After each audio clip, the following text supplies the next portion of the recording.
Hey everyone, it's Marshall. Before we get started on the show today, I have a quick update. As the spring season turns to summer, we're going to dial back the number of episodes we do each week from 2 to 1 so that we can go even deeper with some of our guests. We also want to start bringing some of our original guests back on the show so we can start following up on our conversations from when we started almost a year ago. This will also give us space for us to keep syndicating other episodes, sharing more fireside chats, doing more live shows, and trying other new things. If there are guests you want us to have on in the coming few months, please let us know by emailing me or our producer Jackson. Our emails are our first names at beyonddeck.com. You can also message us on Twitter. Our handles are in the show notes. All right, on to the episode. Welcome to The Deep End by On Deck, a podcast where visionary builders, creators, and thinkers discuss world-changing stories and ideas. I'm your host, Marshall Kozlov.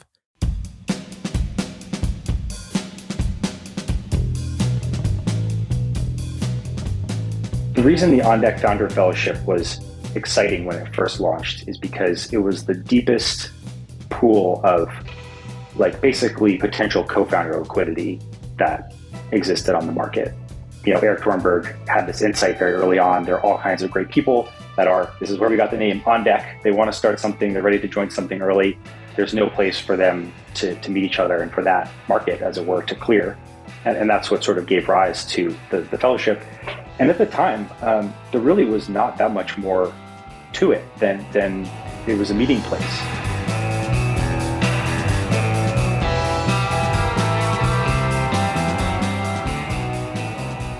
On Deck is where ambitious people worldwide go to start companies, find their next roles, and invest in their careers.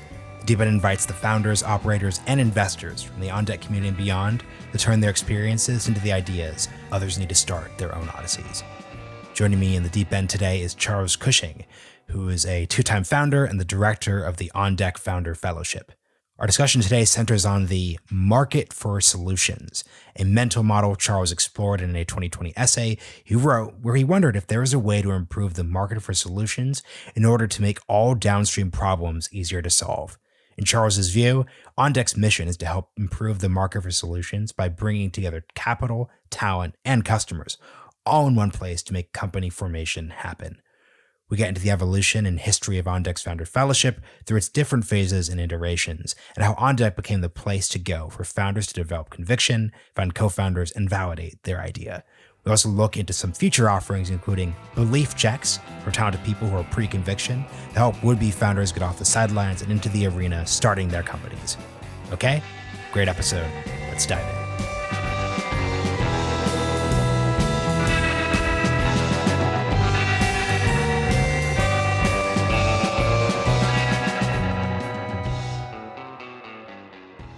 Charles Cushing, welcome to the Deep End. Thanks, Marshall. Great to be here. We talked about this a bit in the intro that we recorded that plays before the episode, but I'd love to hear just about your background, who you are. You're the program director for ODF, the On Deck Fellowship, Founder Fellowship moving forward. So just love to hear about all that. Yeah, absolutely. So my background originally was in finance. I started my career at Morgan Stanley in equity sales and trading in Hong Kong. But pretty quickly after that, fell down the startup rabbit hole. So one of my friends has started a company in San Francisco. I joined early to be the COO. We grew it to about 300 people, and then it was acquired by eBay. It was in the sort of collaborative consumption space. After that, I went on to found another company, a B2B. Sorry, can I interrupt? What is collaborative consumption? Sorry. I have no idea what those words. It sounds cool, but I don't know what it means. It's I've been drinking I've had too much of the San Francisco drinking water that I can just say that and assume people know what it means. So this was around the time that Uber and Airbnb were coming out. There were a lot of other attempts to use the internet and apps to share resources amongst people. And so the company that we built was called Twice, and it was a marketplace for secondhand fashion. So we would take your clothing, handbag, shoes, buy it off of you up front and then resell it off of our own storefront where we could merchandise it more like a regular e-commerce store. Man, vintage is very, very cool right now. So I hear this, and Yeah. when you explain it this way, I'm like, yeah, like that's definitely it. But sorry, go on. Yeah, you just described a very specific era, and I think in this space, Yeah. and it's helpful to date it that way. But yeah, go on with your broader Yeah, that's answer. right. This was San Francisco circa 2012. So that was what was exciting then. Um, so after we sold that company, the CTO and I left eBay to start a B2B logistics SaaS company that actually solved one of the problems that we had had at Twice, um, helping manage last mile parcel delivery spend. This is something that every e-commerce company spends millions of dollars a year on, and there's just no transparency into it. And so we were building software to help companies manage that. Uh, that company we also grew. We actually bootstrapped that one. We found a sort of small cap PE firm who was interested in buying it, and we sold it right before the pandemic. And that's where my on deck journey actually starts. So I was a free agent again. I was looking to start my next company, and I joined ODF One. Before actually there was a fellowship, I had sort of attended some of the dinners that had become, sort of led to the creation of the On Deck Founder Fellowship. I joined ODF One. My thinking at the time was, I think it was like $900 or something. It was like, if I meet like one person who can be a co-founder, who can intro me to a VC, who is an angel, who can intro me to a customer, who can give me feedback on my deck, like I would pay $900 for that out at the market. No questions asked. And what it went on to do was actually give me all of those things. I did meet a co-founder. I met a technical co-founder. We started a company together. I got my first customers through On Deck. I got VC intros through On Deck. I have friends who I made there who I'm still in touch with today. And so it was really like an amazing part of it was an inflection point in my life, I guess, to some extent. Even then, before I knew I was going to be working there. And then, flash forward a couple of years, I actually ended up connecting with Vikram, who was also in On Deck, and later went out to work there. And we had this like amazing conversation about the state of the market and basically how startups are created. And that conversation was what led to me writing this article that we're going to talk about the marketplace for solutions. And it was actually also that article that got me talking to David Booth, one of our co-CEOs, that led to me taking this position as the director of the On Deck Founder Fellowship. So I've been doing this role since last August. We've had a pretty wild ride as we've launched an accelerator and continued to evolve our offering. And happy to dive in on any of that. Yeah, deep end listeners have experienced every single part of that journey. So I think they're very aware of, where On Deck has been, where it kind of is at present. But I'd love you just to sort of talk moving forward, how people should think about the fellowship and the model and what makes you excited for this very specific moment. Because the clear thing, you wrote this marketplace solutions piece in July 10, 2020. That feels like 80 years ago. It feels like 80 years ago. So let's just root us in the present and then we'll get to the actual piece then. Yeah, absolutely. I think it was written a relatively long time ago, in the world that we're in. But I think the model is pretty timeless and it's very core to what we're doing. And I guess I won't go into that quite yet. Let's just talk about ODF. In order to talk about the future, let's just do a quick recap of how we got to where we are. The reason the On Deck Founder Fellowship was exciting when it first launched is because it was the deepest pool of like basically potential co-founder liquidity that existed on the market. Eric Dornberg had this insight very early on. There are all kinds of great people this is where we got the name On Deck. They want to start something. They're ready to join something early. There's no place for them to meet each other and for that market, as it were, to clear. And that's what sort of gave rise to the fellowship. And at the time, there really was not that much more to it than it was a meeting place. We had the Slack, the legendary On Deck Slack with the legendary Slack intros channels, and we had some in-person events. When you could actually do that. But it was really up to everyone to go out and sort of make their own fun. And I was one of the, I think there were a number of us, but I was one of the psychos who actually just went through, every single person's record, like made the list of who I wanted to talk to, and just sort of ran down, probably 60 or 70 different conversations. And it was great. It was a step change above what was possible before, where before you, if you were looking for a co-founder, you could sort of network your way around and try to see who was looking, but maybe you get 10 meetings and all of a sudden it was like you could get 100.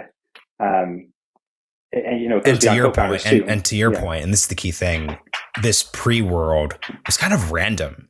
Who's assigned to be a roommate, who shows up this thing, who this, that. But to your point, and I don't think you're a psycho, I think you're diligent. Let's use the proper euphemism. You could go through and be very unrandom when it came to the people who you could meet with and actually plan something. And that in of itself, like you said, is a lot.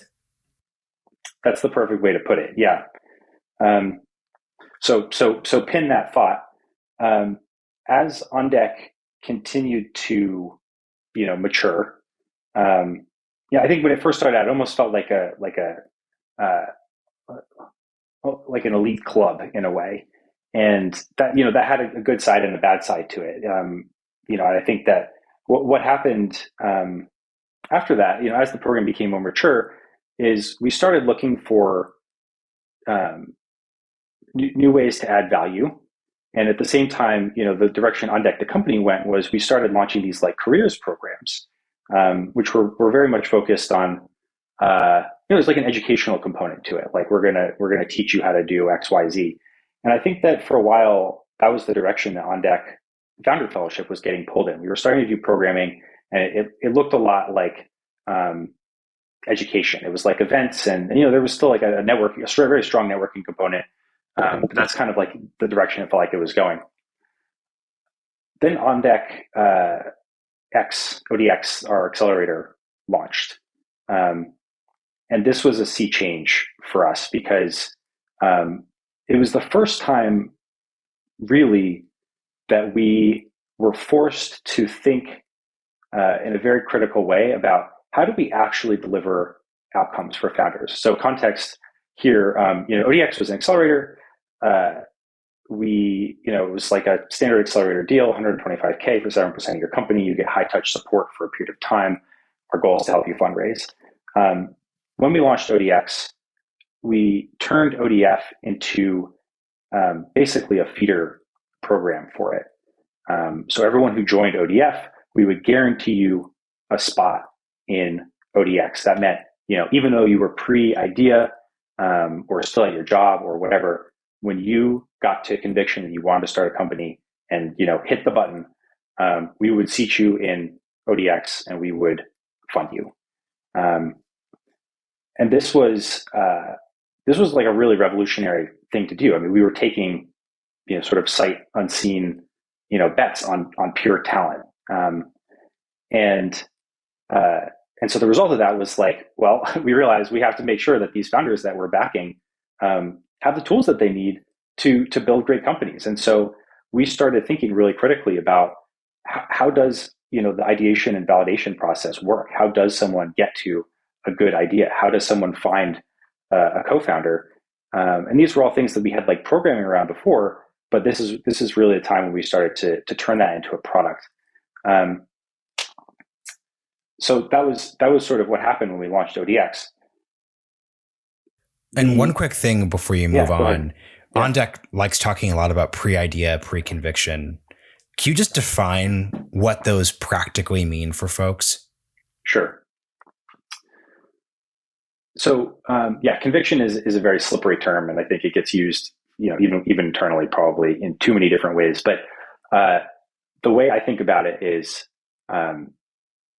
you want to start a company, and you have actually, I think that's like sort of the minimum bar. It's like, you want to start a company, and you're going to run through walls. You're going to do whatever it takes, even if you have to pivot 5 times. You're going to start a company.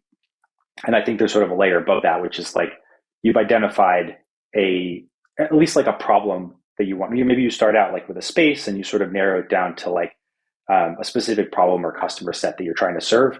and then it's like you're not really changing the problem anymore. You're just changing the solution that you're offering to the problem.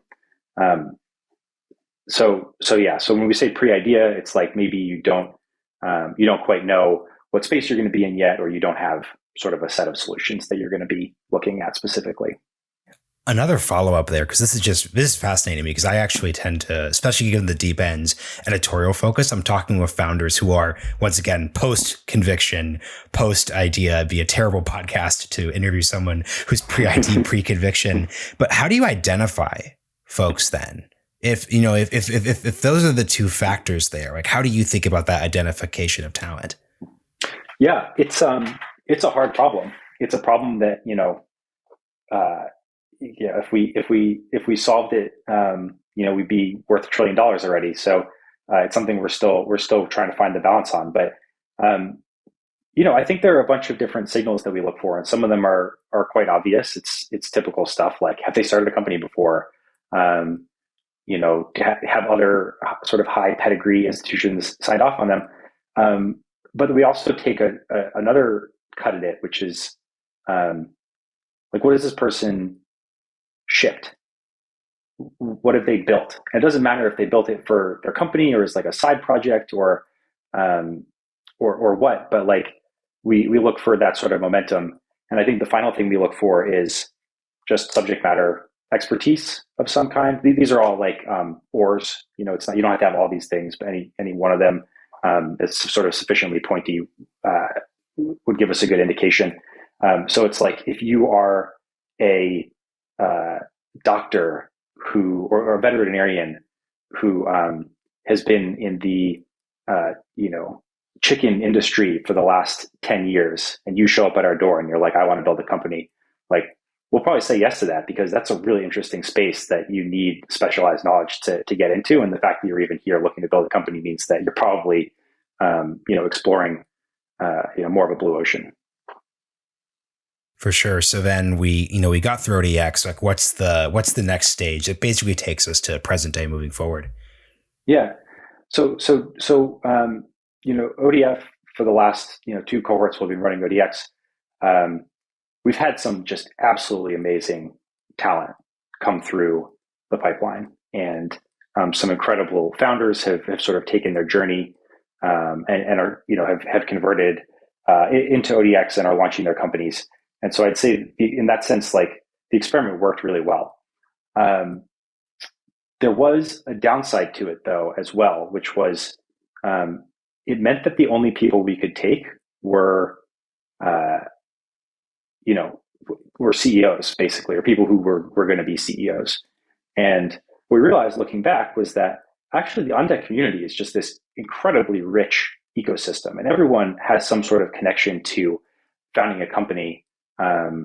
In that, like maybe they've tried and they failed, or they have in the past, but actually now they want to be more of an angel investor and advisor, or they're planning to do so in the future. So I think that like the founder identity is still core to the community, but there are a lot of people out there who we want in the community who are not going to join an accelerator, who are not going to be the CEO of a company that goes through an accelerator. And so we lost that. And the sort of relaunch that we're doing now, this was something we were actually talking about months ago. And the timing just sort of feels right for it now, but we want to bring back that richness, and we want to be able to take shots on all different kinds of people. That's well said. So then that really brings us to the present, like I keep saying here, but let's just focus on the idea part of this, which is this marketplace for solutions ideas. So can you start by, you've written a really great piece on this that we'll link in the show notes, of course, but just start by introducing the idea, like what is a marketplace for solutions? Yeah. So the concept here is, a solution is, it's a solution to a problem. And if you think about like what startups are doing, right, to some extent, they're all, or companies really, like the whole economy is oriented around delivering solutions to problems. And I guess the insight here is, in order for a solution to be produced, if you're kind of working backwards, like, what needs to happen? Well, someone needs to have a problem. That's a customer. you need someone who's interested in coming and solving that problem. In the article, I refer to that as a builder. And then you need someone who's going to capitalize the builder and give them the resources that they need to, create the tools or the innovations, the R&D, or hire the people in order to deliver the solution to the customer. And so it's a pretty simple paradigm when you think about it. But I think if like any good mental model, it's like if you start to sort of tease the assumptions, it sort of yields interesting insights about what can be if you constrain or resource certain parts of the marketplace, and it also helps us maybe answer questions about, well, how do we help this market clear faster, right? Like there's so many problems in the world right now.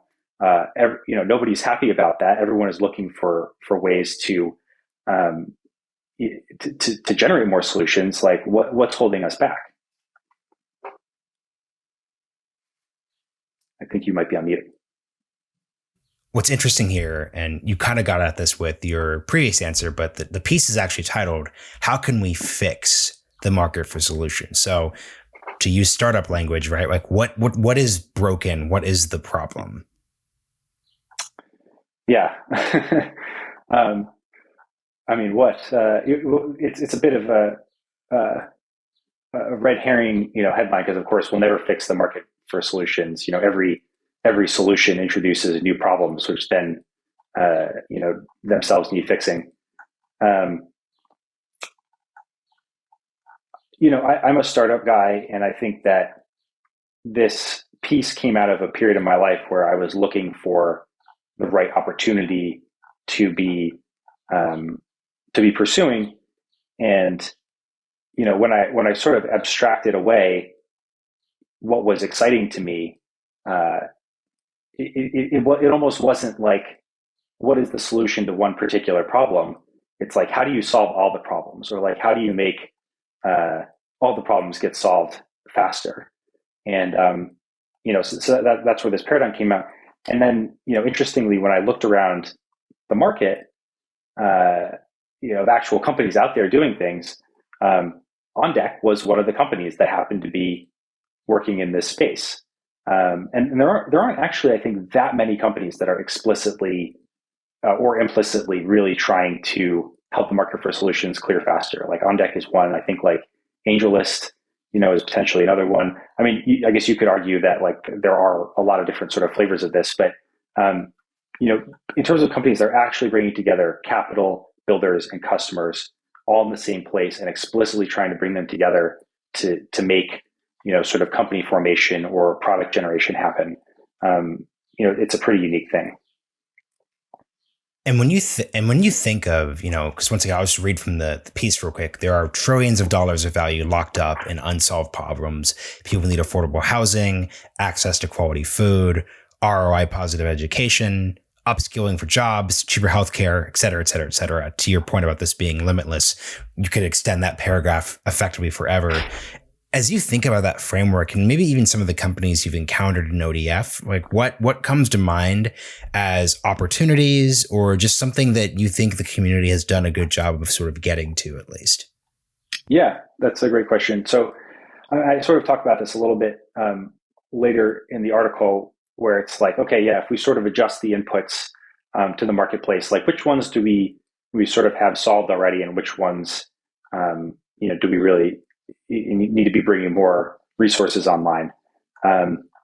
So like capital, for example, when I wrote this, the fundraising market was like in a pretty good spot. I think in the years since, it got totally crazy, right? Like you could fall backwards over a log and raise money.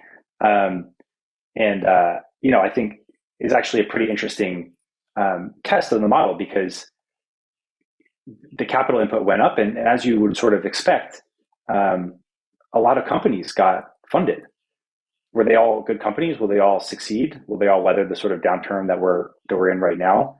No, but I think it was a really interesting proof point that just adding capital to this market and making it easier to access is a way to sort of foster more innovation.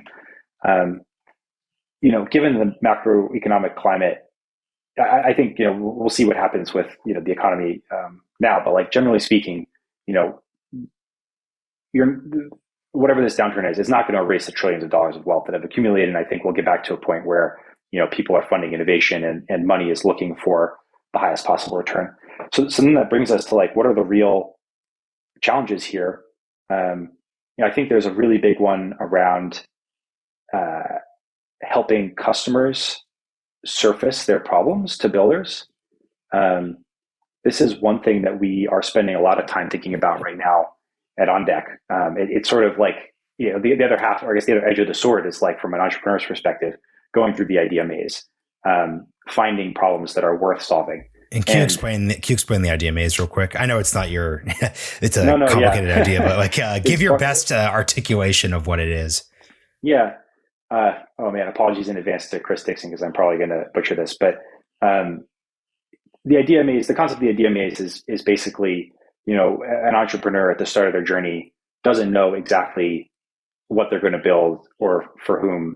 And there's a bit of a blundering exploratory process that you need to go through in order to identify who are your customers, what is the real pain they have, and what is the solution. And, going through that process sometimes can feel like a maze. So as you were, please continue. Yeah. So, so a lot of the folks, especially in ODF, are at this stage where like they might have a couple ideas they're working on, but they're not committed to anything. And a lot of their time in ODF is spent trying to validate ideas. So this is one of the things that I guess there has been a lot of research on like how innovation happens. But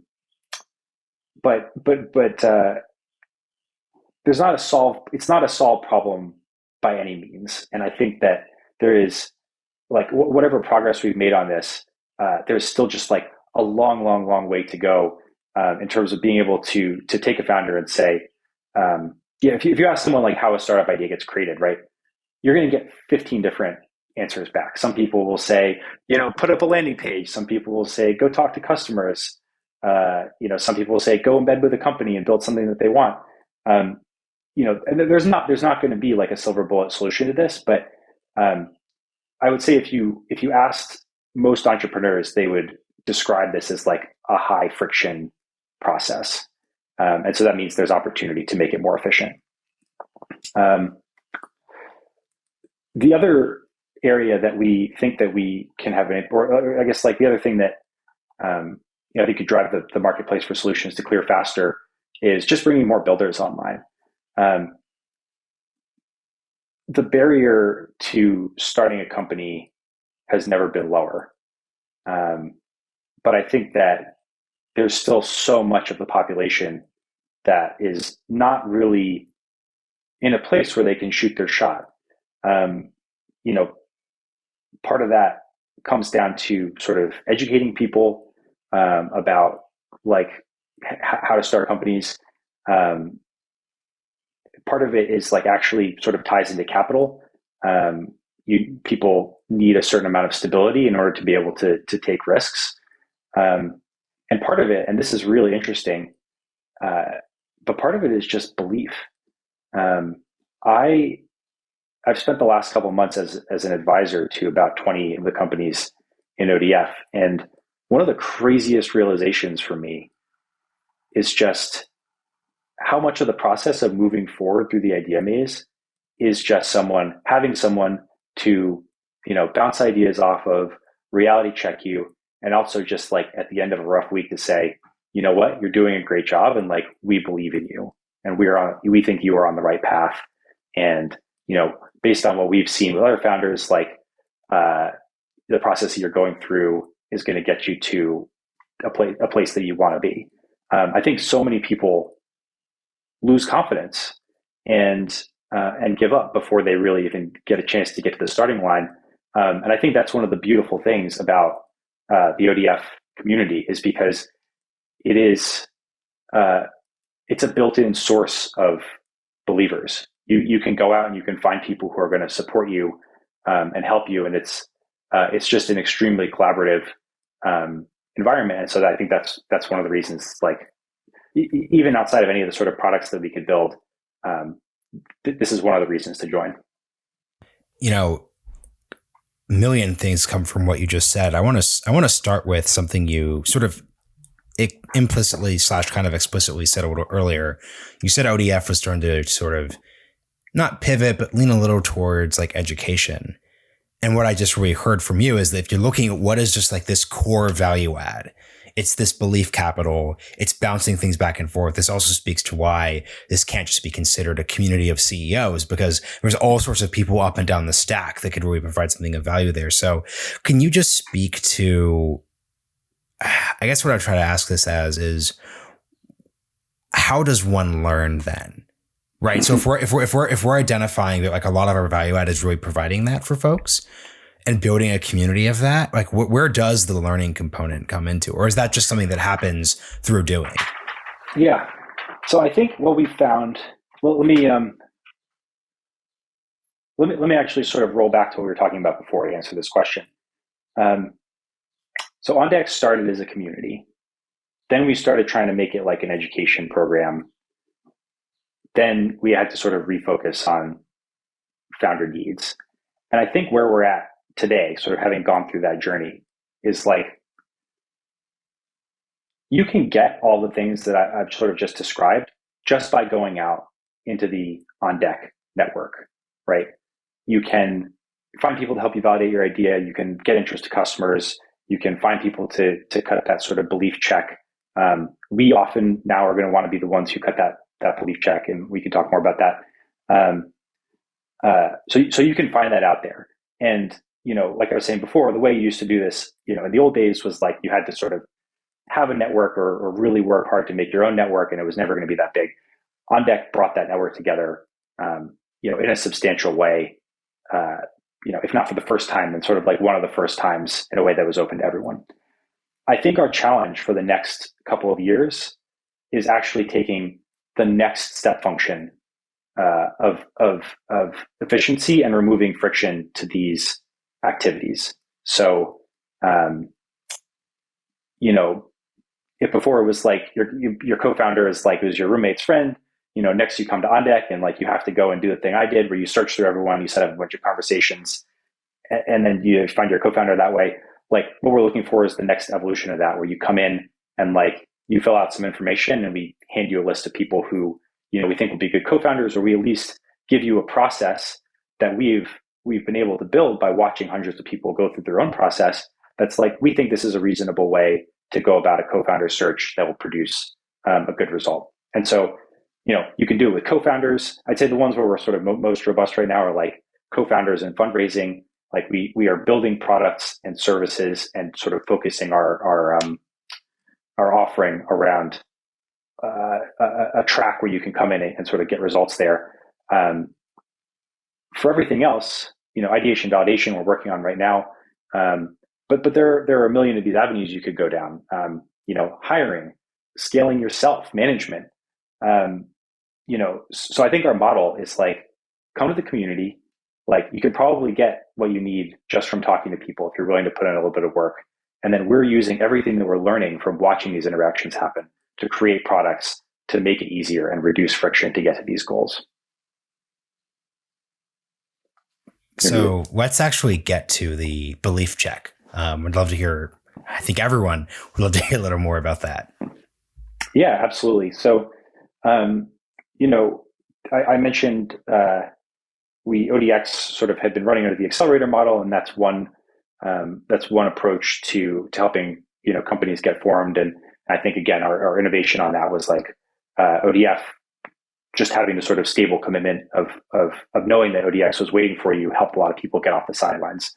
But it's also a very rigid structure and ultimately not core to who we are, because it's a community. Like an accelerator is a very monolithic thing, and it sort of, it's prescriptive in a way, right? It's like you come in, you follow our methodology, and like that's what produces the result, and that's not our DNA. And so where we're focusing now is how do we how do we sort of put rocket boosters on the people in the community who we see are starting to get momentum, and how do we do it earlier than anyone else? So our fund going forward is going to be investing in founders with a couple of different SKUs, one of which I think is not announced yet, so I'm not going to talk about that one. But one that we will be talking about is a 25K for 1% pre-conviction check. So if you are someone who's still at your job, or if you are, like sort of someone I was talking about before, like you have a deep subject matter expertise, you're excited to build a company in your space, but you are, not able to leave that job yet, or you don't know exactly what the idea is, and you need that sort of stability in order to go and shoot your shot. That's where we want to be investing. And I think that, as we roll out more deal products, you'll see that sort of like a continued theme where we believe in you and we want to be early into your round, like maybe earlier than even you're comfortable with, to help you get to that next level faster. So to really, wrap the conversation, I want to go to the so what now part of your post, which is, expanding, and this is what you say is your hope, expanding the market for solutions will make all downstream problems faster and easier to solve. So once again, you did this back in 2020.